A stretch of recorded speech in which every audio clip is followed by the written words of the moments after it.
Gaza पर कयामत टूटी है। पहली बार ऐसा हुआ है कि एक ही दिन में 400 से ज्यादा लोग एयर स्ट्राइक में मर गए हैं।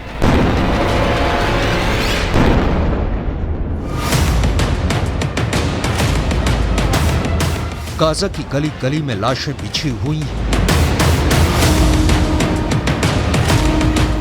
क्या हुआ है गाजा के अंदर जो पूरी दुनिया सिहर उठी है? तस्वीरों के साथ विस्तार से सब कुछ आपको बताएंगे, लेकिन सबसे पहले बात होगी अमेरिका और इजराइल के बीच चल रही रस्साकशी की। गाजा के अंदर किमशुफ इलाके में हुई खूनी झड़प को लेकर फिलिस्तीन के अखबारों ने दावा किया है कि इजराइल का 75 करोड़ का एक मरकबा टैंक फोड़ दिया गया है और इजराइल का एक जवान भी मारा गया है।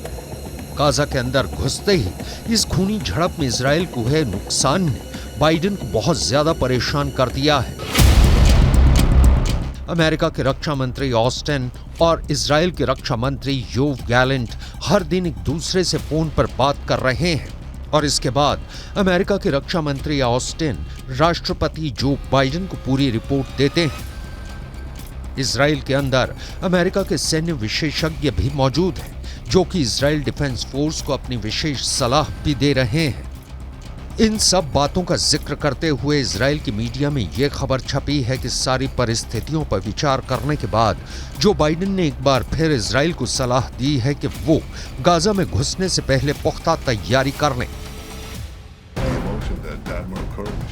बाइडेन और नेतन्याहू के बीच फोन पर बातचीत भी लगातार जारी है। इजराइल के अंदर कुछ अजीब सी भ्रम की स्थितियां बनी हुई हैं।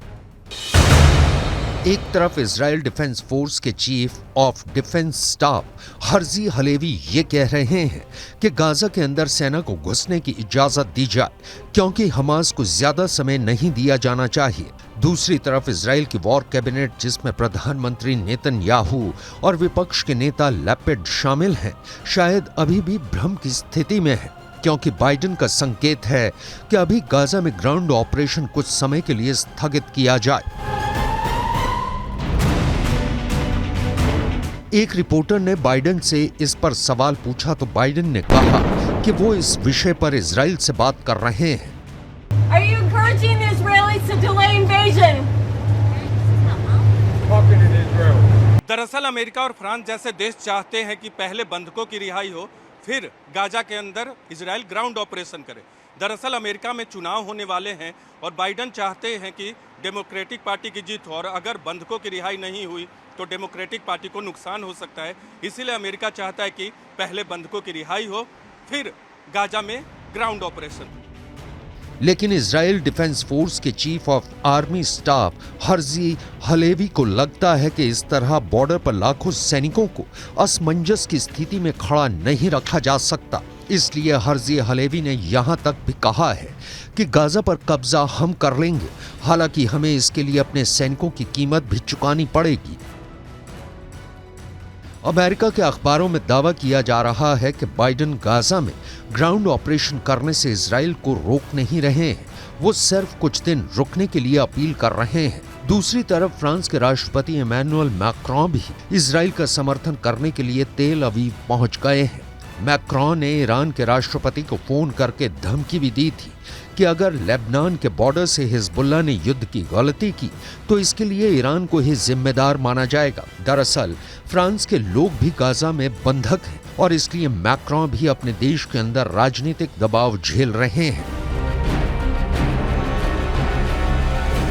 दूसरी तरफ इजराइल के प्रधानमंत्री बंधकों के मुद्दे पर किसी भी दबाव में नहीं आ रहे हैं। हमास ने कल इजराइल के 2 नागरिक रेड क्रॉस को सौंप दिए। इन रिहा किए गए नागरिकों को तेल अवीव लाया गया है और इनके स्वास्थ्य की जांच की जा रही है। लेकिन टाइम्स ऑफ इजराइल के मुताबिक इजराइल की सरकार ने हमास के साथ किसी भी बातचीत से इनकार कर दिया है, यानी बंधकों के मुद्दे पर इजराइल की सरकार हमास से कोई वार्ता नहीं कर रही है। इससे ये साफ पता चलता है कि हमास सिर्फ और सिर्फ इसलिए इजराइल के बंधकों को रिहा कर रहा है ताकि दुनिया से इजराइल पर बातचीत का दबाव बढ़े और एयर स्ट्राइक बंद हो। दूसरी तरफ इजराइल हमास से कोई भी बातचीत को तैयार नहीं है। इस वक्त इजराइल के सर पर बदले का खून सवार है। गाजा की हालत फिलहाल ये है कि एक दिन में 400 से ज्यादा लोग पहली बार एयर स्ट्राइक में मारे गए हैं। संयुक्त राष्ट्र का कहना है कि 42% गाजा बर्बाद हो गया है। 1,40,000 इमारतें क्षतिग्रस्त हो गई हैं, यानी यहां पर रहने से पहले मरम्मत जरूरी है। वहीं 15,000 फ्लैट्स पूरी तरह से खत्म हो गए हैं। गाजा के अंदर खून खराबा जारी है। फिलिस्तीन के अरबी भाषा के अखबार आंसुओं से भीगी हुई रिपोर्टिंग कर रहे हैं। गाजा में जिस तरह की तबाही जारी है, ईरान ने एक बार फिर अमेरिका पर आरोप लगाए हैं कि वो हजारों टन हथियार भेजकर सिर्फ और सिर्फ नरसंहार में मददगार बन रहा है।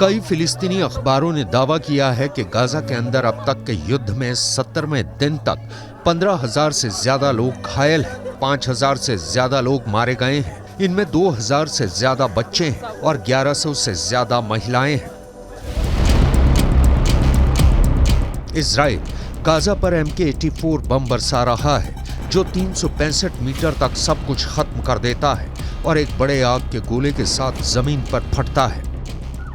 गाजा की इस तबाही ने पूरी दुनिया को रुला दिया है, लेकिन इसके लिए जिम्मेदारी किस पर तय होगी?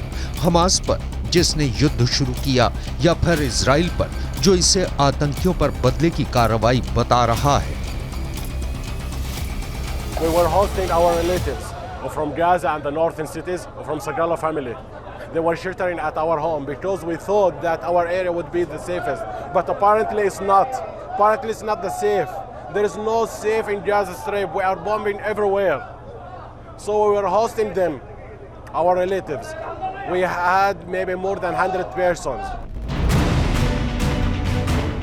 दूसरी तरफ संयुक्त राष्ट्र के सामने गाजा के 20 लाख से ज्यादा लोगों की रोजी रोटी का संकट खड़ा हो गया है। रफा क्रॉसिंग से जो राहत सामग्री आ रही है, वो अभी इतनी ज्यादा नहीं है कि हर किसी को राहत पहुंचाई जा सके। संयुक्त राष्ट्र का कहना है कि 20 लाख से ज्यादा गाजा के लोगों के लिए हर दिन कम से कम 100 ट्रक राहत चाहिए। संयुक्त राष्ट्र दुनिया से मदद की अपील कर रहा है। Right now, our biggest challenge is the supply of humanitarian aid. Effectively, we're running out of stocks of water, food, medicines. We are running out of the basics, commodities that we need to serve the population. So what's really now critical is a sustained pipeline of supplies from Egypt into Gaza.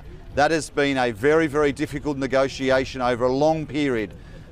My call is that that aid needs to flow.